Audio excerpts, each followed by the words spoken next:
नमस्कार मित्रों, क्या आपको पता है कि मधुमक्खी से हमें क्या क्या प्राप्त होता है? आप वीडियो में बने रहिए, आपको सारी जानकारी मिल जाएगी। चाहे आप स्टूडेंट हों, फार्मर हों, कंज्यूमर हों या आम आदमी हों, मधुमक्खी के संबंध में इस वीडियो में बहुत महत्वपूर्ण जानकारी दी गई है। तो मधुमक्खी से जो हमें प्राप्त होता है, सबसे पहले हनी है, बी वैक्स है, प्रोपोलिस है, बी पॉलिन है, बी वेनम है, bee comb, honey based product, pollination services, colony cell और लर्निंग, इन सब के बारे में हम चर्चा करेंगे।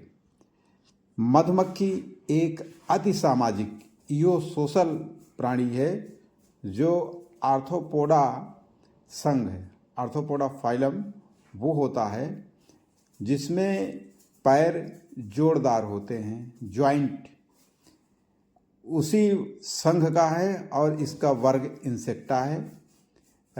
अति सामाजिक में दीमक और चींटी भी आते हैं। इसमें अति सामाजिक इसलिए है कि इसमें कार्य विभाजन होता है, सभी वर्गों के लिए इसमें कार्य डिफाइन होते हैं कि किसको क्या कार्य करने हैं, इसलिए ये अति सामाजिक है। मधुमक्खी से जो शहद प्राप्त होता है उसके बारे में हम जान लें कि वास्तव में शहद क्या है। ये शहद कार्बोहाइड्रेट है। कौन सा कार्बोहाइड्रेट? सरल कार्बोहाइड्रेट। जो फूलों का रस या नेक्टर होता है, वास्तव में वह जटिल कॉम्प्लेक्स कार्बोहाइड्रेट होता है। उसी को मधुमक्खी सरल कार्बोहाइड्रेट में कन्वर्ट करती है, वही शहद है। आइए हम इसे समझते हैं। मधुमक्खी फूलों का मीठा रस, नेक्टर अपने सूंड प्रोबोसिस की सहायता से चूसती है और उसे हनी स्टमक में स्टोर करती है। छत्ते में जब मधुमक्खी वापस आती है तो उगलती है, जिसे दूसरी मधुमक्खी चूसती हैं। इस दौरान लार में मौजूद एंजाइम इनवाइटेज मिक्स होता रहता है, जो नेक्टर में मौजूद जटिल कार्बोहाइड्रेट सुक्रोज को सरल कार्बोहाइड्रेट फ्रक्टोज और ग्लूकोज में तोड़ता है। एक प्रकार से ये अधपचा कार्बोहाइड्रेट हो जाता है, सेमी डाइजेस्ट, जिसे पचाने के लिए हमारे पाचन तंत्र को बहुत कम कार्य करना पड़ता है। यही कारण है कि शहद का सेवन करने से तत्काल ऊर्जा प्राप्त होती है, हमारे पाचन तंत्र पर अधिक लोड नहीं पड़ता। जब मधुमक्खी हनी स्टमक से निकालती है तो पंख फड़फड़ाकर नेक्टर में मौजूद पानी को सुखाती है। पानी जो है वाष्पोत्सर्जन से उड़ जाता है।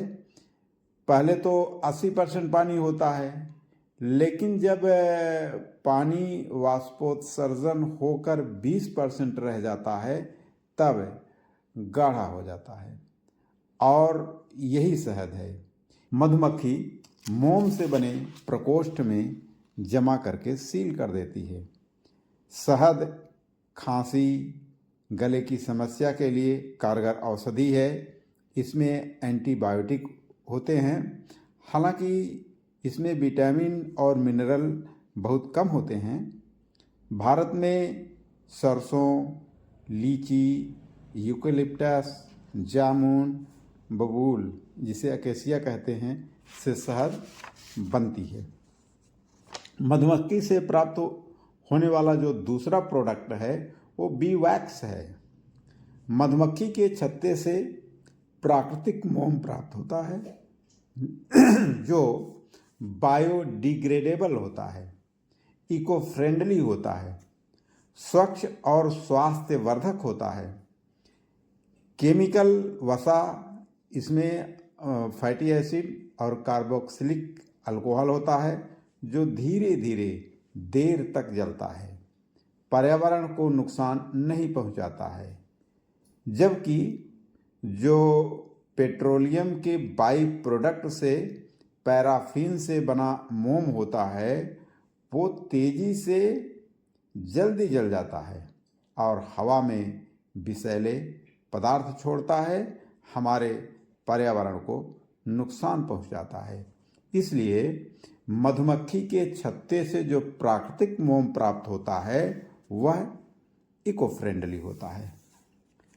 मधुमक्खी से तीसरा जो लाभ है वो प्रोपोलिस है। मधुमक्खी फूलों और कलियों से जो राल या रेजिन कलेक्ट करती है उसमें अपने लार में मौजूद एंजाइम की मदद से प्रोपोलिस बनाती है। ये प्रोपोलिस जो है मधुमक्खी के छत्ते को सुरक्षित करने, उसके गैप को भरने, इन्फेक्शन से बचाने में मदद करता है। प्रोपोलिस एंटीबैक्टीरियल होता है जो दवाओं में और घाव को भरने में इस्तेमाल होता है। चौथा प्रोडक्ट बी पॉलन है। यही जो है सुपर फूड है। यह प्रोटीन होता है। मधुमक्खी के पिछले पैर में पॉलन ब्रश और पॉलन बास्केट या डलिया होती है, डंक मारती है। डंक में फार्मिक एसिड या मेथनोइक एसिड होता है जिसमें मेलेटिन, प्रोटीन और हिस्टामीन होता है। इसका जहर बहुत कीमती होता है। हालांकि भारत में अभी इसका अच्छी तरह से विकास नहीं हुआ है। इसमें एपिटॉक्सिन होता है। जो मिलेटिन प्रोटीन होता है वो सूजन रोधी होता है, सूजन रोधी घटक होते हैं उसमें, इसलिए इसका उपयोग गठिया का दर्द, सूजन, त्वचा की देखभाल, कैंसर के उपचार में किया जाता है। मधुमक्खी के डंक से ब्रश की मदद से मधुमक्खी बास्केट में पराग को एकत्रित करती है। जब मधुमक्खी छत्ते में वापस आती है तो डलिया में बहुत सारे पराग आते हैं। जो मधुमक्खी पालक हैं उनके पास एक विशेष उपकरण होता है, उसी की मदद से वे इसे कलेक्ट कर लेते हैं।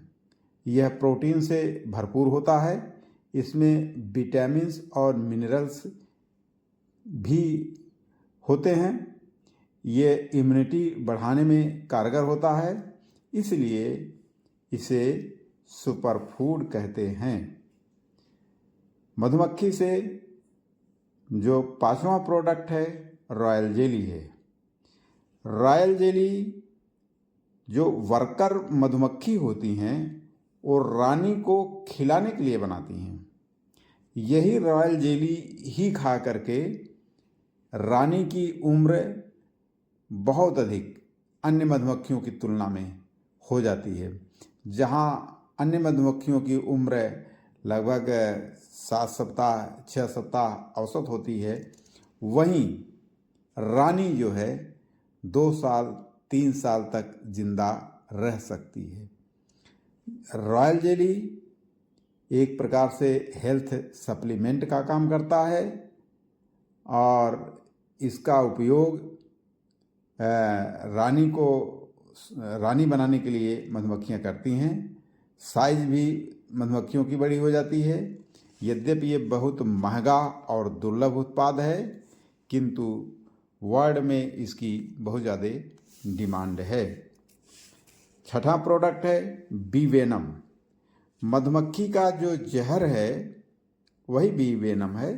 एक प्रकार से नेचुरल एसिड है।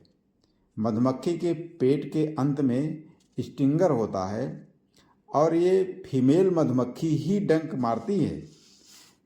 फीमेल मधुमक्खी तभी डंक मारती है जब उसे खतरा महसूस हो।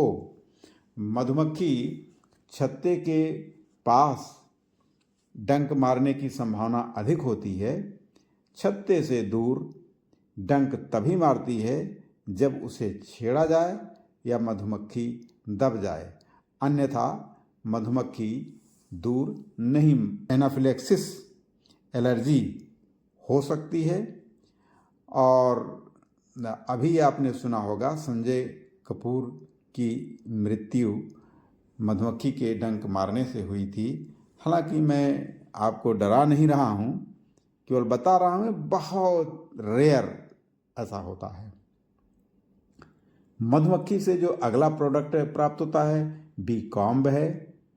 बी कॉम्ब वास्तव में छत्ते की सेल में जो सील्ड रॉ हनी होता है उसी को छत्ते सहित बेचना, यानी कि 100% शुद्ध शहद उपभोक्ताओं तक पहुंचाना बिना किसी मिलावट के, यही जो है बी कॉम्ब है, ताकि उपभोक्ताओं को भरोसा दिलाया जा सके कि शहद में किसी प्रकार की मिलावट नहीं है।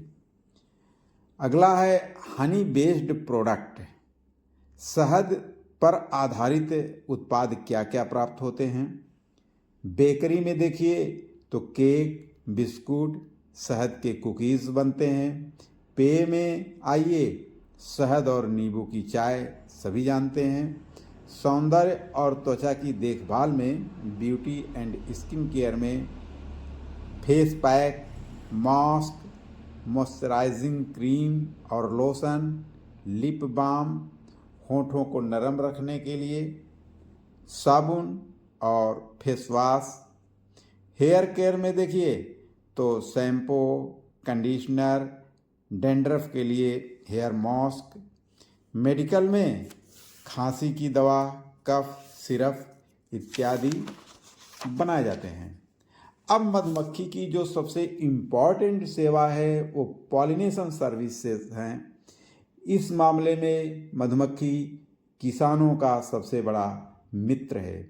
हालांकि इसमें कुछ लोग शंका जाहिर करते हैं कि मधुमक्खी रस चूस लेती है तो बीज कमज़ोर हो जाते हैं। यह भ्रामक है। वास्तव में मधुमक्खी द्वारा परागण करने से उत्पादन कई गुना बढ़ जाता है। मधुमक्खी के पिछले पैर में जो बॉस्केट होती है और ब्रश होता है, ब्रश की मदद से पराग उसकी डलिया में आते हैं। जब मधुमक्खी एक फूल से दूसरे फूल पर जाती है, परागण करती है, हाँ, बिना परागण के बीज बन ही नहीं सकते। जब बीज नहीं बनेंगे तो फसल में उत्पादन नहीं होगा। इसलिए परागण बहुत ज़रूरी है। परागण का कार्य करके मधुमक्खी फसल का उत्पादन बहुत बढ़ा देती है। अब इसमें क्या है, यह रिलेशन फूल और मधुमक्खी का, यह रिलेशन कोरिलेशन सहसंबद्ध है।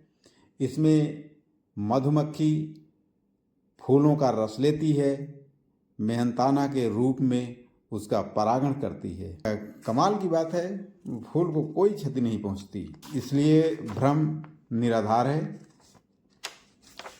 मधुमक्खी की कॉलोनी से एक नई कॉलोनी मधुपालक तैयार करते हैं और उस नई कॉलोनी या नए बॉक्स को बेच करके भी मधुपालक अपनी अर्निंग कर सकते हैं।